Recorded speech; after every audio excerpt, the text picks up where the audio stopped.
Today we're talking about Crimson Desert, a game that's been gaining a lot of anticipation lately, and for good reason as well. If you thought you knew what to expect from the next generation of open-world action RPGs, then think again, because the sheer scale of this game is just absolutely mind-blowing. We're talking about a massive, seamless open world with endless adventures and amazing combat mechanics. We're talking about running your own mercenary camp and, oh yeah, gliding through the skies and riding a literal dragon and so much more. The developers have been dropping a lot of news and sneak peeks, and today I'm breaking down all the details we know so far about the story, the world, the combat, the deep progression systems, to show you exactly why I think Crimson Desert might just be the next big game that needs to be at the top of your wish list. So without further ado, sit back, get cozy, and let's step into the incredible world of Pywel. Let's kick things off with the story and the world you'll be exploring. Your journey takes place on the vast continent of Pywel, a massive, seamless open world made up of 5 highly distinct regions. You step into the boots of Cliff, a fierce and formidable warrior belonging to a faction known as the Greymanes. The Greymanes hail from the region of Payloon, and they are basically peacekeepers, warriors who have fought side by side to protect the innocent and keep their homeland united. But, as with all great RPGs, the peace never lasts. And following the death of the Greymanes' great leader, the land is plunged into absolute chaos. A brutal, bloody war breaks out between the surviving Greymanes and the ruthless enemy faction known as the Black Bear Forces. Following a devastating assault by the Black Bears, Cliff is left at rock bottom. Your primary goal at the start of the game is to reunite the scattered surviving Greymanes, rebuilding your mercenary faction from the ground up and reclaim your lost homeland. However, the Black Bears aren't the only threat. Hovering high above the continent is a mysterious, mystical realm known as the Abyss, and the Abyss contains an unimaginable raw power, and an imbalance in this realm is threatening to tear the entire world apart. Fragments of the Abyss are actively crashing down onto the continent of Pywel, and dark forces are trying to harness this power, and it's going to be up to Cliff to stop them, secure these fragments, and restore the balance of the world. What's really incredible about the narrative is that Cliff isn't fighting alone. As the story unfolds, the game actually introduces 2 brand new playable characters that will join your journey, and once they unlock, you can freely explore the world and tackle side quests with them, and they each feature their own entirely unique combat styles and weapons, which will be really interesting to see. And exploring this world looks absolutely incredible. You can seamlessly climb surfaces, glide across massive chasms, ride your trusty steed, and later in the journey, it even looks like you'll gain access to a literal dragon that lets you soar above the clouds. The scale of the exploration here is just off the charts. The render distance is crazy, and I just cannot wait to explore this world. Now let's talk about the combat, because Crimson Desert is bringing some of the most visceral, heavy-hitting action we've seen in a very long time.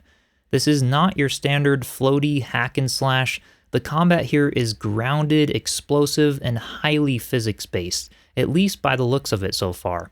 You have access to a huge arsenal of weapons. We're talking swords, shields, spears, greatswords, axes, and various ranged weapons. But where it gets crazy is how you can seamlessly chain weapon attacks with hard-hitting, bare-handed martial arts by the looks of it. Cliff can execute brutal kicks and a massive variety of wrestling-style grapples to physically slam enemies into the ground. You can also use elemental enchantments to power your abilities, allowing you to burn, freeze, or stun your targets. Defensively, the game relies heavily on mobility and timing.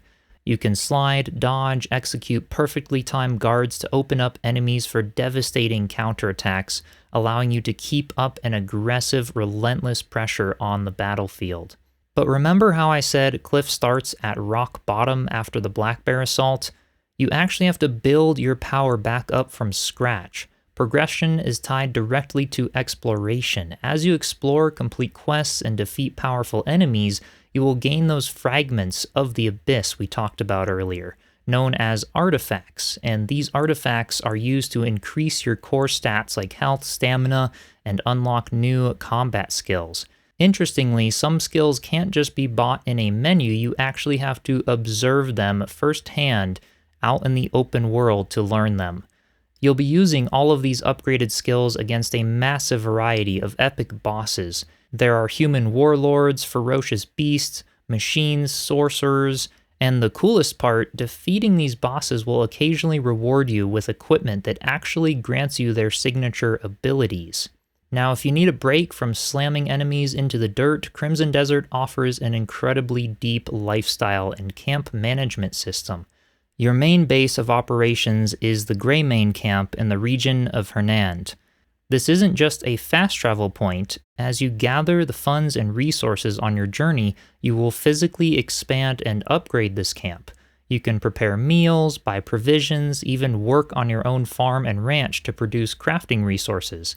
As you reunite with your scattered Greymane comrades, they will return to the camp and regroup. And this is where it gets pretty awesome. You can actually dispatch your Greymane mercenaries out into the open world. You can send them on missions to gather wood or alchemy materials, or you can even dispatch them to enemy blockades to whittle down the hostile forces while you are off exploring a completely different part of the map. Now, beyond the camp, the towns and cities of Pywel are incredibly lively and in-depth. You've got blacksmiths to forge new weapons and tailors to outfit your character. You can pick up side quests from the locals ranging from massive objectives like liberating an entire fortress to simpler tasks like delivering goods or tracking down missing persons.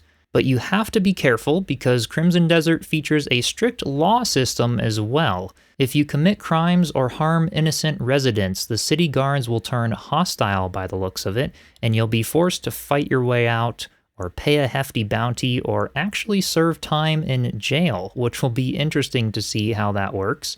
So to survive the wilds, you'll need to master gathering. You can hunt, fish, and cook recipes at bonfires to replenish your health and stamina, and you can even catch insects and pick flowers to brew combat-enhancing medicines through alchemy.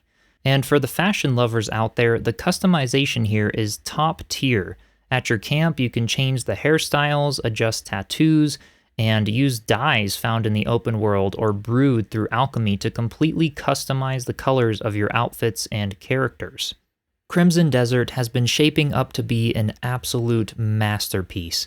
The seamless blend of the massive open world, complex camp management, and visceral elemental combat has me really excited, and I just can't wait to explore this massive open world. But I want to know what you guys think. What features are you most excited about?